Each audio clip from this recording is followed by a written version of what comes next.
morning. I am making some prayer rags today because today felt like the right day to do it. So I thought I'd show you how I make them. Yeah, so let's get to it. So first of all, you need scraps of fabric. I have plenty of them because I like to spend a lot of time in charity shops. So what I do is cut as many strips of fabric as I think I need, and I choose colours that are appropriate. I'm just picking grey today because that's what I have. So cut a chunky strip like this. Then once you've got your chunky strip, you start to cut it in half. It's hard to show you on camera, I apologise.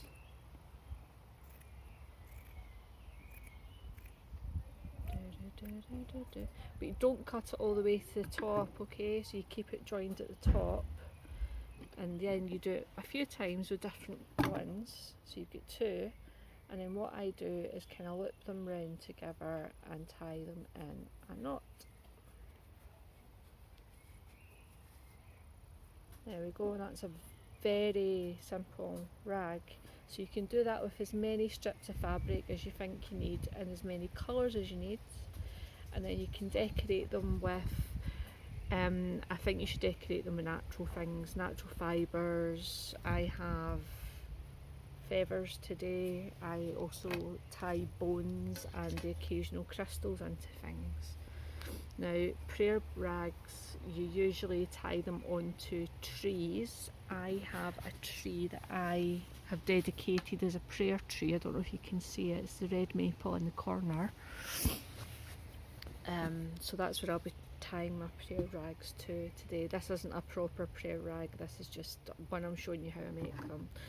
Now the trick with making a prayer rag is when you are choosing the fabric, choosing the colours, cutting them, tying them, adding decorations, you should do it mindfully and with the prayer or intention in mind, so that you imbue it with that magic.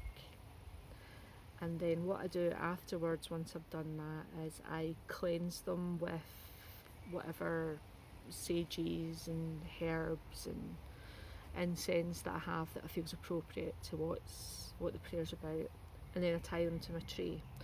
Now, when you're tying them to trees, you have to be really mindful that the tree is a living being and you don't want it to suffer, because a lot of prayer trees, or clouty trees as they're called in Scotland, are actually suffering really badly because people are jamming coins into them and they're like tying fabric on too tight, they're leaving plastic and all that kind of stuff. That's bad for the tree. So ideally you would tie them onto a tree that you can keep an eye on, so that if it looks as though the tree is suffering, you can cut the clouty off, the prayer rag off.